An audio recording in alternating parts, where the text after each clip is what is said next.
บ่จอยกับบ่แผดกับบ่เวียงนี่แหละเขามาถ่ายนี่ โดย เบิ่งแยงๆสวยกันเขาเป็นผู้ชายเบิ่งเรื่องผัวเรื่องฮาวเรื่องเซาเฮือนเซาซานเด้ได้แล้วก็จะบ่ทำไมล่ะนะ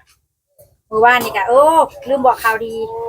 ไปอีกเรื่องนึงบ่เวียงเลย เลยเรื่องไหนอีกบัด ก็เมื่อวานนี่ก็มีผู้ใหญ่ใจดีสมทบเงินเข้ามาช่วยเหลือเพิ่นเนาะ อ๋อ เพิ่นอยู่อีสังบุเดี๋ยวเบิ่งก่อนลืมเลย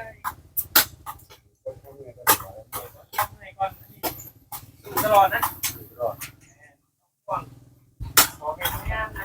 ครับเนาะไปหัดเลย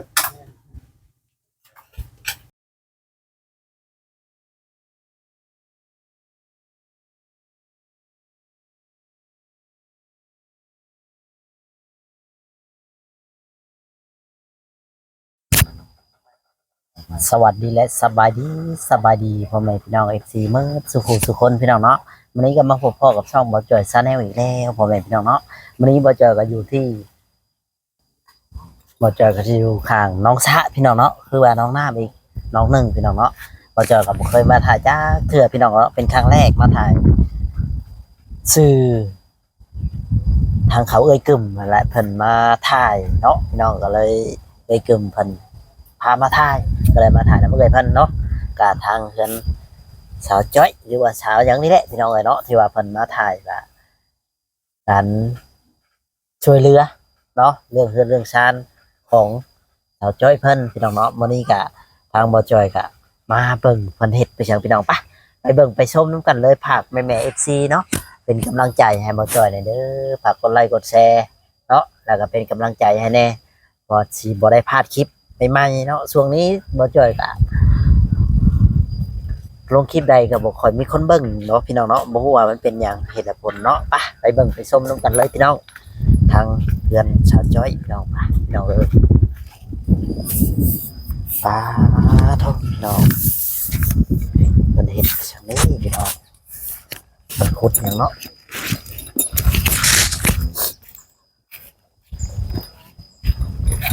ส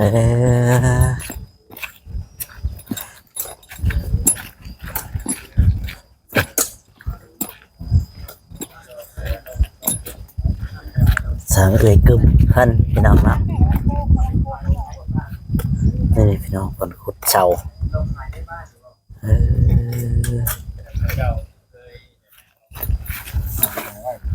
สบายดีเด้อสบายดีถูกทางเอ่ยกึ่มเพิ่นก็ได้เนาะพี่น้องมีกำลัง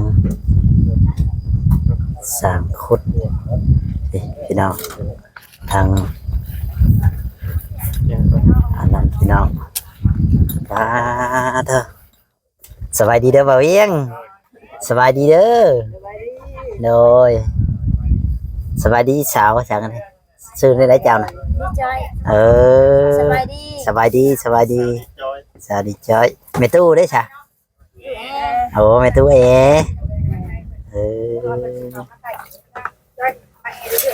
สบายดีเด้อเอ้ยโดยบ่บอยยังเอาบ่จอยชาแนลบ่จอยชาแนลเนาะโดยเปลี่ยนแล้วบ่บอยโอเคเข้าไปติดตามเพิ่นเด้อ โดยนางจอยล่างสวยล่างบวงเป็นฮู้ผู้ดีได้มื้อนี้ได้ดีใจบ่มีคนมาช่วยเหลือนี่ได้ดีใจดีใจแล้วก็ตั้งอกตั้งใจคือบ่เวียงซ้อนนั่นแหละค่อยเปลี่ยนไปแหละนี่บ่จอยเลยอ้อมบ่ได้มื้อนี้มื้อวานแล้วเรื่องก็ต้องใช้เวลาเนาะได้จักโตไปแอบเลยจิหรอว้าได้หลายลีตู้ยังเฮ้ยเนาะมีตัวตุ้ยก็ให้กินไม่เท่านี่ได้ปกติ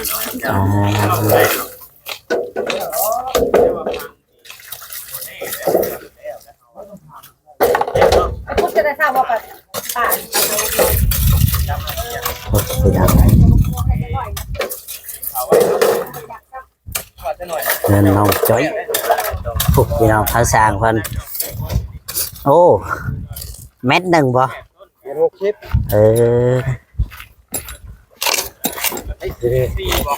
ใน60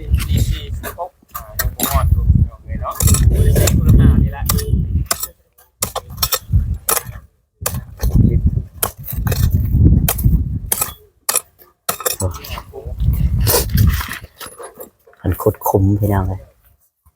1.60 กระถือ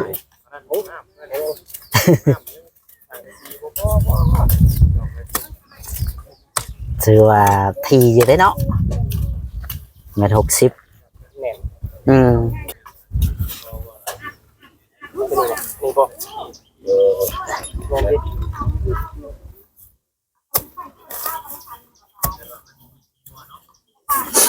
อันนี้ฮอตใช่ไหม ใช่ยามเนาะใช่ยังบ่ได้เฮาไปไล่กันแล้วขุมมันบ่ได้ เออ เล่นไล่ขุมมันแล้ว โอ้เป็นอะไรอืม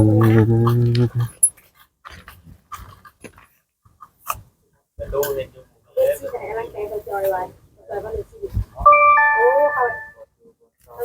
เนาะไม่ได้เฮือนเพิ่นพี่น้องเลย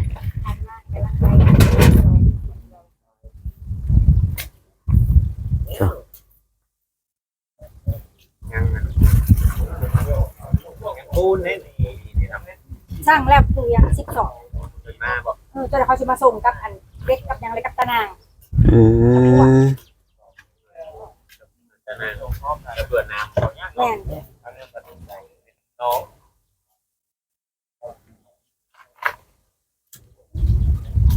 บางแง่มาจะหากิโลตกใจแบบคนมันยังหลายใจถูกป่ะบอกไปไงพอจะจบเลยใจแล้วใจบอกบ้านนี่เขามาส่งท้ายให้แล้วที่แบบไปไงดีใจจนบอกบอกเราดีใจจนเป็นอัน เออ เราไปถึงบอกบ้านว่าสิมีคนมาสอยเราได้บอกเองเลย จากเส้นได้ป่ะนี่ประมาณนั้นเนาะตรงนั้นตรงนั้น นั่งนี่กันนั่งเองประจำช่องบอกเรียงให้ตัวนี้ต่อไปเราไปนั่งพูดใส่คิดไว้แม่พูดเป็นอย่างนี้ เอาเลย ถามเราถามนะแม่เจ้าบ่จอยเคยมาบอกเป็นอะไรเขาจอย เดี๋ยวให้รัดให้คลิปหน้ากัน เนาะ เออ ก็เนาะให้เราเห็นเบียกแล้วเละก่อน ให้เราเห็นเวียกก่อน เมื่อหน้าคันคอยบ่มากกะสิให้บ่จอยกับบ่แผดกับบ่เวียงนี่แหละเขามาถ่ายอยู่ โดย เบิ่งแยงๆสอยกันเขาเป็นผู้ชายเบิ่งเรื่องหัวเรื่องฮาวเรื่องเสาเฮือนเสาซานเด้อืม ได้แล้วก็จะมาทำไมทำนะ เมื่อวานนี่ก็โอ้ลืมบอกข่าวดีไปอีกเรื่องนึงบ่เวียงเลย โดยเรื่องไหนอีกบัด ก็เมื่อวานนี่ก็มีผู้ใหญ่ใจดีสมทบเงินเข้ามาช่วยเหลือเพิ่นเนาะ อ๋อ เพิ่นอยู่อีสังบุเดี๋ยวเบิ่งก่อนลืมเลย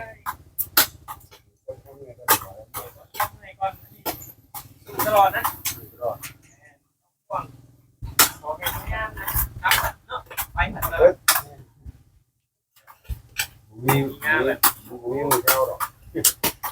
มีเท่ามีมากกว่าบ่ได้เท่าไปตลอด ฮอลแลนด์ เดี๋ยว ขอยากภาษาอังกฤษก็ได้ อยู่ทางประเทศฮอลแลนด์บอก แม่นฮอลแลนด์ได้ โลกอยู่ใกล้แท้เอฟ แม่ ซี นมีผู้ใหญ่ใจดี ไป ประเท เอ ศ ฟ ฮอล ซี แล ซาน ด์ จอย แมน คืออยู่ใกล้แท้ซาจอยฮะ มีทั่วโลกได้ มีร้ายเนาะเอฟซีเพิ่นเนาะ สวีเดนนอร์เวย์ เนี่ย อเมริกามีประเทศไทย มีร้ายได้ข่อยตามข่อยเห็นในคอมเมนต์ร้าย แม่ส่วนใหญ่มีแต่พี่น้องคนไทยที่อยู่ต่างประเทศแน่อยู่ในไทยแน่ที่เพิ่นเบิ่งบ่เวียงเลย เออ เขาเป็นเบิ่งมาหลายปีเลย แม่ เนาะ ติดตามสจอยหลายปีแล้ว เป็นดีใจได้มาเจอชายบุญตัวจริงแล้วบัดนี้ แม่เจอสายบุญตัวจริงแล้ว มาแบบมาวันแบบเสีย บุญฮอดยอดถึงเด้อเจ้า เฮายังบ่คิดว่าเฮายังบ่คิดว่าอยากเชื่อได้ว่า ยังมีเพื่อนแบบอันที่ว่าทุกอย่างอยู่ในหมู่นี้นะ แมน ว่าเขาผ่านไปผ่านมาหลายปี มันได้เข้ามาแล้วมันบ่จ้า มันอยู่เลิกเนาะ กลับมาแล้วมันมีผู้ติดต่อหาในบางเทื่อบางคนบางช่วงที่เฮาไปบัดมีคนแนะนำไป มีผู้ติดต่อไปบัดฮู้จักนะ แมน ถ้าว่านั่นนี่โว้ยไผสิคิด ปีนั้น พี่กายพี่ชื่อน่ะลงมากับตู้ค้ำลงมาฮอดแต่หมู่หันเนาะแล้วหวยรถกลับขึ้นเนาะ แมนแมน ลงมาอยู่เท่านั้น บ่เราหาคนทุกข์คนยากนะบ่ แม่ แมน เออ ลงมาแล้วบ่เห็นหมู่ แน่แสดงว่าตอนน่ะบุญมันยังบ่ฮอดไปเอเนาะ ยัง บุญ ยัง ยังมาบ่ฮอดค่ะสิว่าแล้วก็มันยังมาบ่ถึง บัดนี้พัดบุญมาฮอดแล้วย้อนว่าอาจจะเป็นแบบป้าแอนเราเป็นคน ซื่อๆตรงไปตรงมาแบบบ่มีผิดภัยบ่อิจฉาอย่าลืมไผนะบ่ยัง เลย ให้ก็อ้าวบ่ให้ก็อ้าวบ่อ้าวเราเป็นคนบ่เบียดเบียนไผนะ เลย บางคนสิว่าบางคน FP ก็สิว่าเราเป็นคนแบบเดียวเราว่าอ้าวขอบคุณผู้ใหญ่แน่เราว่าบ่เป็นเราเว้าดีอยู่อันท่านมื้อเช้าไลฟ์เข้ามื้อแลงเด้อบ่ทันได้ของใครพรเราโอ้ยเจ้าไปเฮ็ดบ่เราสิว่าปากหวานบ่เป็นแบบว่าอันเว้าว่าให้คนอีต้นแบบว่าจะได้เงินผู้ใหญ่นะผู้ลางคนน่ะนะอันเพียงแต่ว่าป้าแอนนี่บ่ว่าบ่เป็นให้ก็เอาบ่ให้แล้วก็ย่าเรานะผู้ใหญ่ใจดีอยู่ประเทศฮอลแลนด์ อยู่เอาได้เงินผลเนาะว่าบ่เป็นแล้วไปเว้า ผู้ใหญ่อยู่ประเทศฮอลแลนด์เพิ่นซอยเงินมา 6,000 บาทเด้อจอยสิมาสมทบนี่แหละนี่สบายดีนะมาเบิ่งอันนี้ สบายดี คือกำลังใส่ขีดจิรอพอแผด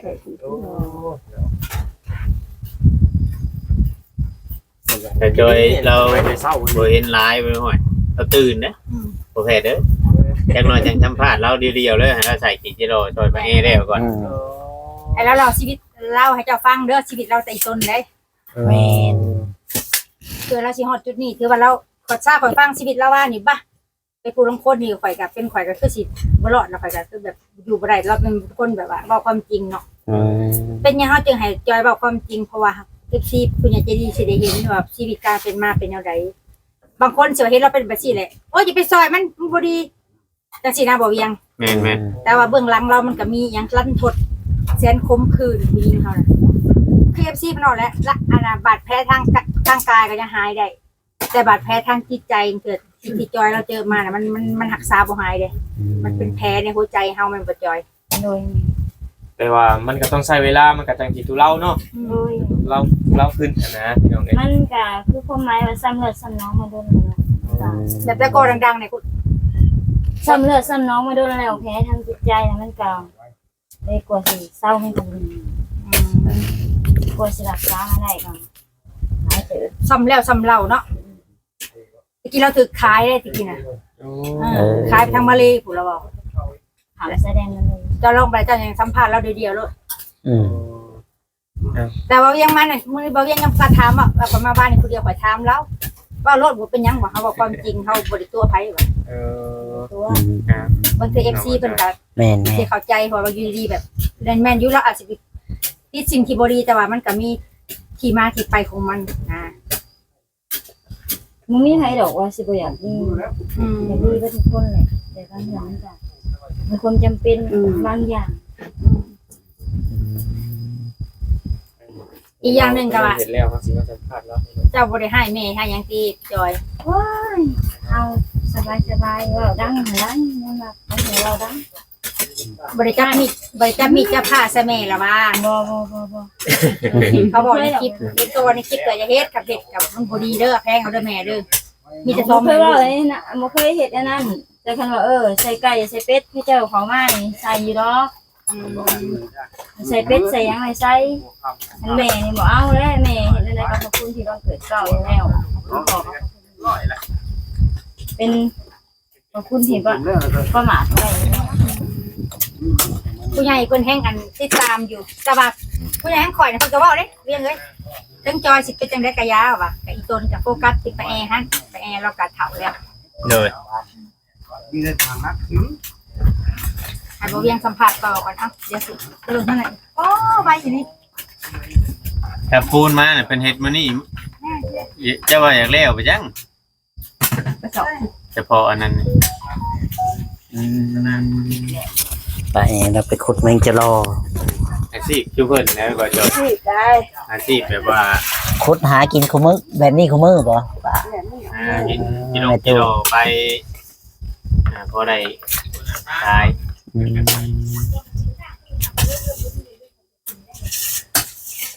ขุดแถวป่าบ่น ถูกนะขุดน้ำนาเหือกเจ้าบ่ได้รับมาใส่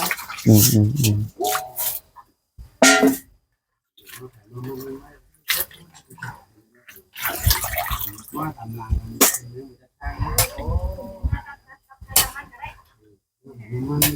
นี่พี่น้องนี่กระดูเท่ากับไปหากินเนาะ เลย ทางเราที่ไม่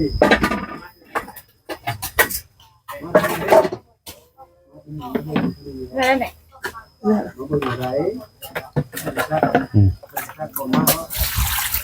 น้ำนี้จะใช้แล้วน้ำเนาะบางบ่อนี่ขุดนะบางบ่อ มึงบอกอะไรมือ ยั ยัง งมีขี่ดิน เอ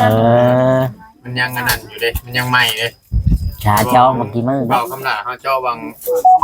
อาทิตย์ลังหั่นยังขุ่นกว่านี้ อืม ให้แต่มันบุกถึง เจ้าพร้อมกันมาจักหน่อยเห็นเจ้าพร้อมกันนะพอทางไอ้เบิ่มโทรถามมาตอนนั้นเอาเจ้าตัวนั้นเป็นเจ้าตัวนี้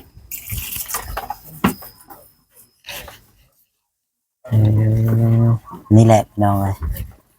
ครัวกินว่าไม่ตู้เอาไปขายอ้าวข้อยคิดว่าเจ้ามาครัวกินเออ อาชีพการงาน ไม่แต่คุดแบบนี้เนาะหากินแบบนี้แต่ละมื้อส่วนหลายไปแต่ดึกแต่เช้าก็ได้ประมาณนี้เลยเนาะแต่ละเทื่อก็ได้ขายไปแต่ละมื้อหากินพอได้ซื้อเขาวซื้อน้ำกิน ชื่อหยัง ซื้อข้าวเนาะซื้อข้าวเนาะว่าไม่ตู้อันนี้ ไม่อยู่ ชื่อ แล้ว มา กิน ซอย สิเป็นนัวเนาะว่าง่าย เป็นโน่ ซื้อปิดเป็นนัวซื้อ สิ่งที่จำเป็นกินซุมื้อน่ะกับมีเป็นนัวหั่นแหละพี่น้องเกลือปลาแดกมาเผ็ดอีหยังทุกอย่างนั่นแหละ ชีวิตประจำวันเนาะ อันนั้นนี่เฮ็ดเอาเฮ็ดกล่องไว้บ่ แม่ โอ้พี่น้องมากล่องหนึงเท่าไหร่แปลกล่องหนึง10,000นี่อันนั้นกล่องหนึงพี่น้องเอ้ย เออ อันนี้2กล่อง 1,000 5,000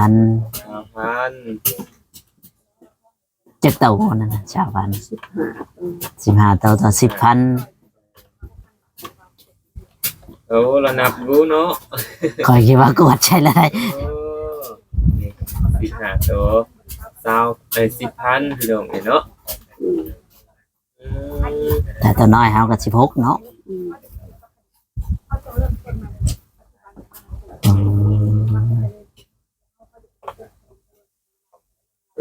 มีตู้ยางไปขายเองวันนี้ จะตัวสิว่าเป็นร้อยเพิ่มสักอันนี้กองนะกอง15ตัวดิปึ๊บ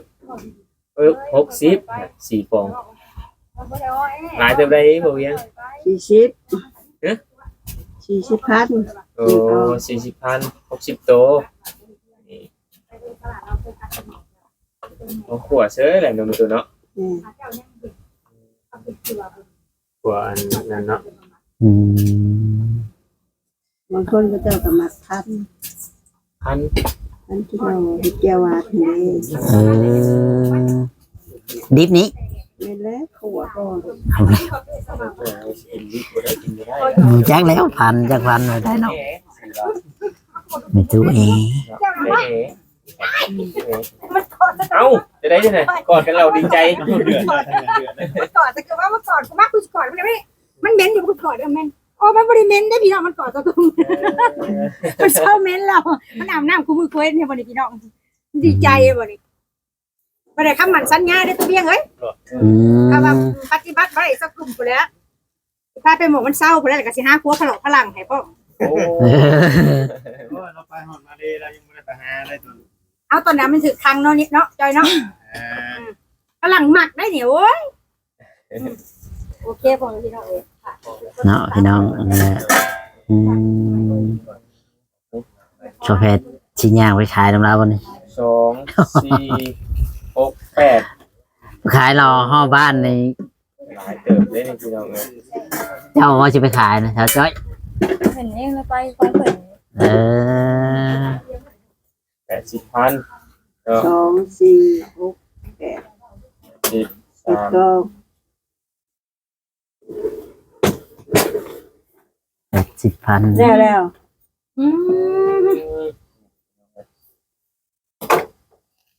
เราดุได้ประเภทเอ้ยไปแอน อืม เนาะ เว้ยสิว่าหาแลนคอน้ำพุแลนคอน้ำพุนี่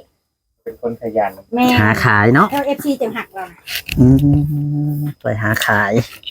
FC เพิ่นบ่ธรรมดาได้ตั้งจอยกับไปแอนทั่วโลก โอ้ทั่วโลกเลย ตอนนั้นเชื่อมาถ่ายดูกับคนกำลังเขามาเบิ่งแซวๆเลยค่ะ อืม สู้ๆไป ไปไง สู่ไปนำกันทีละน้อย น่าแล้วก็จะรู้จักเว้าเป็นบ่สวนกันทีละหน่อยแล้วพังดีกว่าเราเว้า แม่น ถ้าใครเจ้าไปโอกาสลงคลิปก่อนดูสิแก้ให้จ้ะ เอาให้ก่อนเนาะเอาสิจะไปใช้แล้ว เอาไปสิจบคลิปก่อน แม่น คลิปไหน แล้วก็ เจ้าคลิปเนาะ ไปแล้ว แก้ให้ตลก โอเคเนาะคลิปนี้สิขอจบคลิปไว้ก่อนเด้อพี่น้องถ้าพลาดประการใดก็ขอโทษขออภัยนํเนาะพี่น้องเอ้ยป้าแอกับสาวจ้อยพี่น้องเนาะเราก็บ่เคยเข้ามาจ้าเถื่อพี่น้องว่าเป็นครั้งแรกเนาะที่ว่าเอามาถ่ายน้ำเอ้ยกึนเพิ่นพี่น้องเนาะมันพามาถ่ายกันเลยครั้งแรกพี่น้องบ่เคยเห็นจ้าเถื่อพี่น้องเนาะจากไหนก็ฝากเป็นกำลังใจให้เด้อเป็นแม่ FC เนาะทางบ้านสาวจ้อยก็ประมาณนี้พี่น้องเนาะเรือนซานบ้านแป้นเพิ่นก็หลังน้อยๆพี่น้องอยู่กับแม่น่าจะอยู่กับแม่2คนนั่นแหละพี่น้องเนาะเพราะว่าเพิ่นก็เงินถูกข์เงินยากเนาะเมื่อก่อนเพิ่นก็เป็นคนเกเรนั่นแหละพี่น้องเนาะนี่เพิ่นก็เปลี่ยนไปเกเรก็ย้อนว่าเหตุและผลที่ว่ามันเป็นสิ่งที่ว่าทำลายจิตใจเพิ่นอะไรพี่น้องเนาะแล้วก็เพิ่นก็เปลี่ยนไปพี่น้องเนาะโอเคพี่น้องคลิปนี้ก็บ่มีหยังหลายแต่ผิดพลาดประการใดก็ขอโทษขออภัยนำเด้อพ่อแม่พี่น้องสวัสดีและสบายดี